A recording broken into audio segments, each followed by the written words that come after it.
ఒకటి ముగిసింది, మరొక దానికి రంగం సిద్ధమైంది. తెలంగాణలో ఎమ్మెల్సీ ఎన్నికల సీక్వెల్ నడుస్తోంది. గ్రాడ్యుయేట్, టీచర్ ఎమ్మెల్సీల ఫలితాల్లో ప్రధాన ప్రతిపక్షం, అధికార పక్షం రెండూ దెబ్బతినగా ఇప్పుడు ఎమ్మెల్యే కోట ఎమ్మెల్సీ ఎన్నికలు హీట్ పుట్టిస్తున్నాయి. 5 స్థానాలకు జరుగుతున్న ఈ ఎన్నిక ఏకగ్రీవం కానుందా, పోరు తప్పదా అన్నది $1 మిలియన్ ప్రశ్నగా మారింది. ఎమ్మెల్సీ ఎన్నికలలో బీఆర్ఎస్ తీసుకుపోయే స్టాండ్ ఇప్పుడు కీలకంగా మారింది. ఎమ్మెల్యేల సంఖ్య ఆధారంగా ఒక ఎమ్మెల్సీని ఈజీగా గెలుచుకునే అవకాశం బీఆర్ఎస్ కు ఉండగా, రెండో అభ్యర్థిని కూడా బరిలో దింపితే ఎలా ఉంటుందని గులాబీ అధినేత భావిస్తున్నారట. అసలు ఈ ఆలోచన బీఆర్ఎస్ ఎందుకు చేస్తోంది? ఈ వ్యూహంతో ఎవరిని చిత్తు చేయాలన్నది గులాబీ బాస్ గేమ్ ప్లాన్.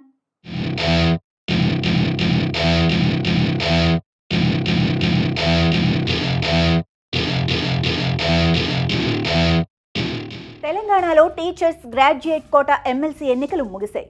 దీంతో ఇప్పుడు ఎమ్మెల్యే కోట ఎమ్మెల్సీ ఎన్నికల హీట్ పెరుగుతోంది. ఈ నెల 20న ఎమ్మెల్సీ ఎన్నికల పోలింగ్ జరగనుండగా ఈ నెల 10 వరకు నామినేషన్ దాఖలు చేసేందుకు ఛాన్స్ ఉంది. నిజానికి ఎలాంటి పోటీ లేకుండా, ఎలాంటి టెన్షన్ లేకుండా జరగాల్సిన ఎన్నికలివి. అలాంటి ఎమ్మెల్యే కోట ఎమ్మెల్సీ వ్యవహారం ఇప్పుడు రాజకీయ యుద్ధానికి దారితీసే అవకాశాలు కనిపిస్తున్నాయి. అధికార కాంగ్రెస్ పై విపక్ష BRS mind game politics start చేసేందుకు రెడీ అవుతుందన్న ప్రచారం జరుగుతోంది. ఎమ్మెల్యే కోటాలో 5 ఎమ్మెల్సీ స్థానాలు ఖాళీ కాబోతుండగా, ప్రస్తుత అసెంబ్లీలో పార్టీల బలాల ఆధారంగా కాంగ్రెస్ కు సొంతంగా 4 దక్కించుకునే బలం లేదు. అలా అని బీఆర్ఎస్ కు 2 గెలుచుకునే ఛాన్స్ లేదు. ఒకే అభ్యర్థిని బీఆర్ఎస్ బరిలో దింపితే కాంగ్రెస్ 4ని దింపటం ద్వారా ఎన్నిక ఏకగ్రీవమయ్యే ఛాన్స్ ఉండగా, ఇక్కడే కాంగ్రెస్ ను టెన్షన్ పెట్టేందుకు కారు పార్టీ పావులు కదుపుతుందన్న టాక్ ఇప్పుడు హాట్ టాపిక్ గా మారింది.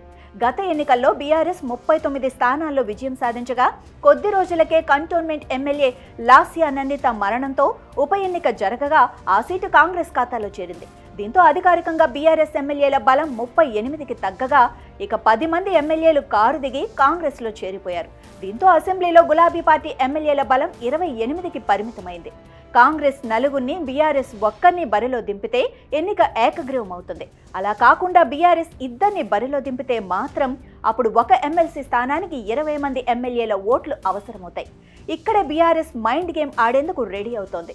ఒక్క ఎమ్మెల్సీ గెలుచుకునే బలమే ఉన్నా, రెండో స్థానానికి కూడా పోటీ చేస్తే ఎలా ఉంటుందని కారు పార్టీ పెద్దలు ఆలోచిస్తున్నారట. ఎమ్మెల్సీగా నామినేషన్ వేయటానికి 10 మంది ఎమ్మెల్యేలు ప్రపోజ్ చేసి సంతకాలు పెట్టాలి. ఈ లెక్కన బీఆర్ఎస్ కు ఉన్న 28 ఎమ్మెల్యేల బలం ప్రకారం 2 అభ్యర్థులు నామినేషన్స్ వేయవచ్చు. అయితే గెలవాలంటే మాత్రం ఒక్కరికి సరిపడా బలం మాత్రమే ఉంది. ఇక్కడే పొలిటికల్ మైండ్ గేమ్ కు తెరలేపాలని బీఆర్ఎస్ అధినేత కేసీఆర్ భావిస్తున్నట్లు చర్చ జరుగుతోంది. ఎమ్మెల్యే కోట ఎమ్మెల్సీ ఎన్నికల్లో 2 అభ్యర్థులు నామినేషన్ వేయటానికి ఇబ్బంది లేకపోవడంతో అలానే చేద్దాం, అలా చేస్తే నష్టమేమీ లేదని ఆలోచిస్తున్నారని తెలుస్తోంది.